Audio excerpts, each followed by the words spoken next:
So welcome back sa channel natin, no? So ngayon magche-change oil lang tayo nitong GSXR 150 natin.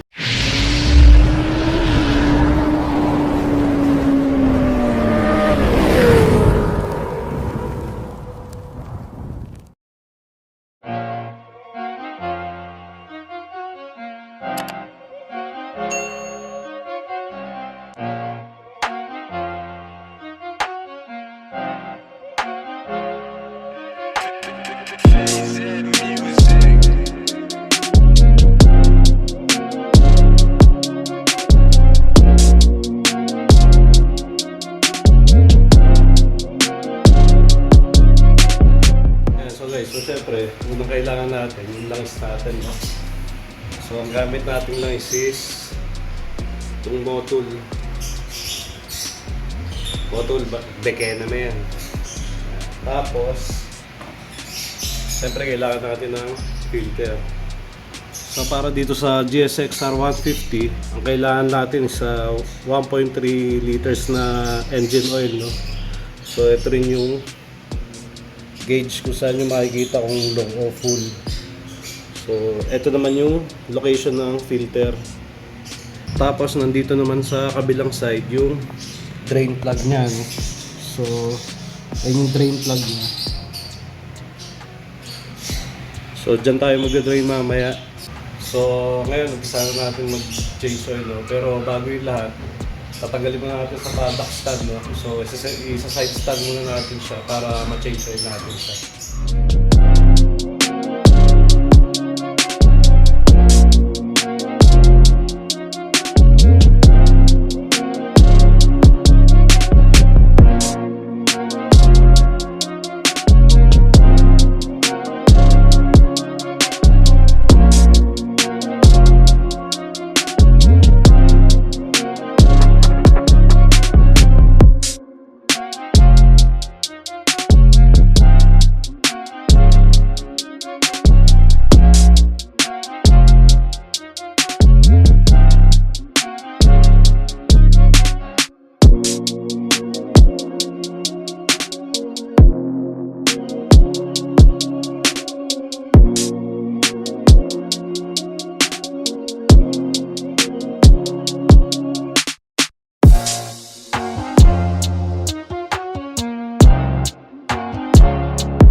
Ayan, so guys, so wala nang tumutulo, no? So pwede natin kabit yung drain plug.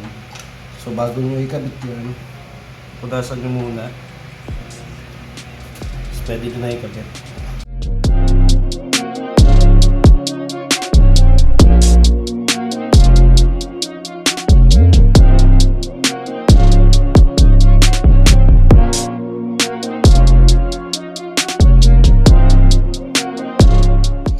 So ngayon guys, unahin natin itong oil filter, no? Ito muna ikabit natin, linisin nyo muna yung loob. Siyempre pati yung takip, linisin nyo rin, no?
Yan, so guys, so tapos na tayo mag-change oil. No? So,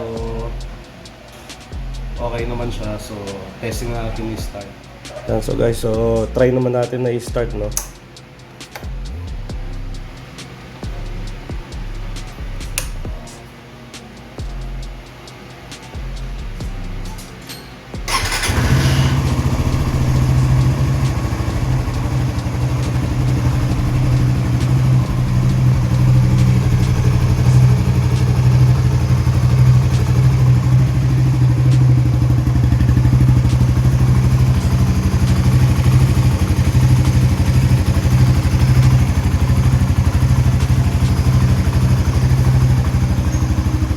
So wala naman siyang leak.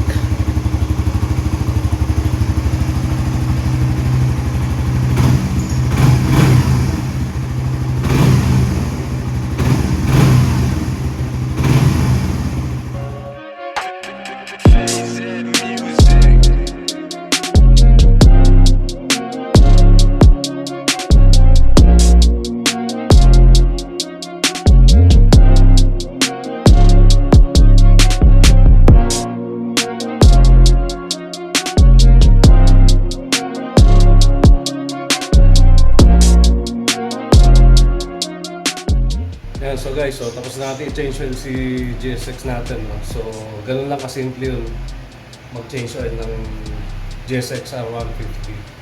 So, kung nagustuhan niyo yung video natin, palike naman dyan.